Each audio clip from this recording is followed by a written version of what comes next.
Welcome to NACD's BoardVision, where leading boardroom advisors, governance professionals, and board directors discuss critical issues related to your responsibilities in the boardroom.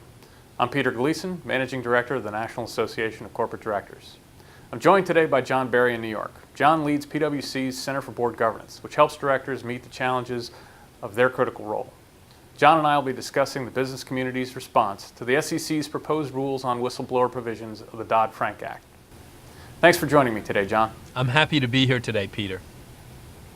You know, there's been a lot of discussions about the whistleblower provisions and some general concerns about the bounty provisions that are included in the SEC's proposed rule.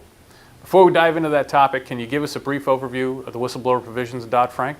Sure, Peter. Dodd-Frank called for the SEC to establish a whistleblower program to encourage people with information on potential wrongdoing to report it directly to the SEC. In return, these tipsters would receive significant bounties that would range between 10 and 30% of any penalties that the SEC would levy on the company.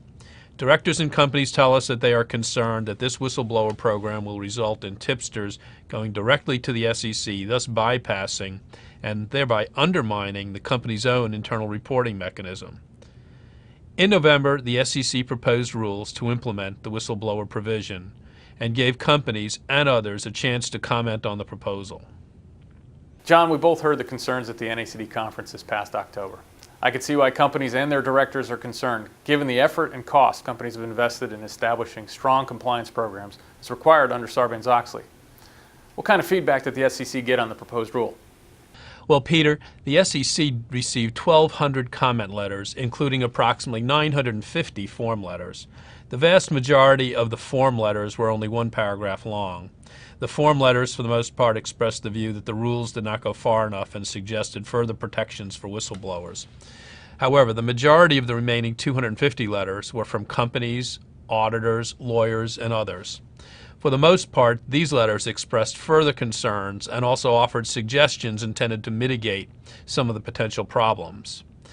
We analyzed those comment letters and have some observations. You know, NACD submitted its own comment letter to the SEC, and we highlighted a number of concerns that we had. Before you hit on your observations, John, can you first share with us some of the general themes you saw among the written comment letters? Sure. There were three significant additional concerns mentioned by the respondents. The first is that if an issue is only reported to the SEC, companies may not learn of it on a timely basis and so won't be able to address any wrongdoing. The second is that employees may not report issues early on and instead allow them to blossom into something larger that could result in a greater reward. And finally, out of extreme caution, companies may feel pressure to self-report even relatively insignificant matters to regulators, wasting the time of both companies and regulators. From the many conversations I've had with directors about this topic, the potential for bypassing the company's internal control systems, including much of what you just talked about, is a critical concern. What suggestions did responders have to mitigate those concerns? I can boil them down into four key themes. First, require whistleblowers to report to the company first or concurrently with their reporting to the SEC. If that doesn't happen, require the SEC to notify the company immediately of any allegations. Second, prevent whistleblowers from receiving any reward if they are involved in the wrongdoing, even on the periphery, or if they are involved in any way in the company's compliance program, including lawyers, external and internal auditors, ethics officers, people of that nature.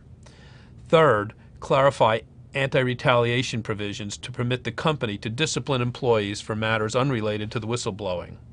And fourth and last, allow the company sufficient time, most letters suggested 180 days, to investigate the allegation. John, I was just over at the SEC discussing many of these issues, and it's clear that Chairman Shapiro and the other commissioners are hearing the business community's concerns, but just how the final rules come out, we'll have to wait and see. Obviously, these are critical issues that could potentially disrupt the alignment of the company. What suggestions do you have about what directors should do? There is no doubt that this is going to be an area of extreme concern for directors, and there are definitely no silver bullets to be found. With that being said, there are a few things you can do.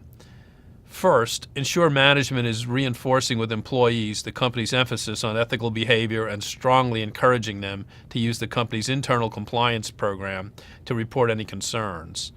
And second, keep apprised of how the rulemaking progresses and understand how management is addressing the final rules as they emerge. John, thanks again for joining me on NACD's BoardVision to discuss the whistleblower provisions of Dodd-Frank and the related rulemaking. For more information on this topic, visit NACD's BoardVision page and PwC's Center for Board Governance website. On behalf of NACD and PwC, thanks for joining us.